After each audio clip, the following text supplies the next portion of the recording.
السلام علیکم مفتی صاحب، میں امید کرتا ہوں آپ خیریت سے ہوں گے۔ مفتی صاحب، میرا سوال یہ کہ میں ایک مؤذن ہوں، لیکن جب زیادہ لوگ ہوتے ہیں تو میں اذان نہیں دے سکتا، اور جب تھوڑے زیادہ لوگ ہوتے ہیں تو میرے لیے ان کے سامنے بولنا بہت مشکل ہوتا ہے، یہاں تک کہ میرے لیے سانس لینا بھی مشکل ہوتا ہے۔ برائے مہربانی میری رہنمائی فرمائیں۔ میں عدنان، خیبر پختونخوا سے۔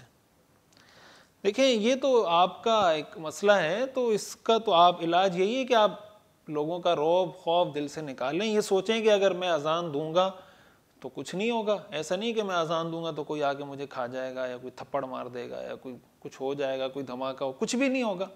آپ اگر اذان دیں، آپ ڈریں یا نہیں ڈریں، کسی کے وہم و خیال گمان میں بھی نہیں ہوگا آپ اذان دے رہے ہیں۔ کوئی کسی سوچ میں مگن ہوگا، کوئی کسی سوچ میں، اور اگر اچھے طریقے سے بغیر خوف ڈر کے اذان دیں گے اور اچھی ہوگی تو لوگ غور سے سنیں گے، اور غور سے سنیں گے تو نماز کی طرف متوجہ ہوں گے۔ تو آپ یہ دیکھیں کہ بھائی جتنا میں یہ ڈر اور خوف نکال کر، ایک تو یہ ذہن میں رکھیں کہ بھائی ہونا کچھ نہیں ہے، کیا میں ڈر کس چیز کا ہے آخر۔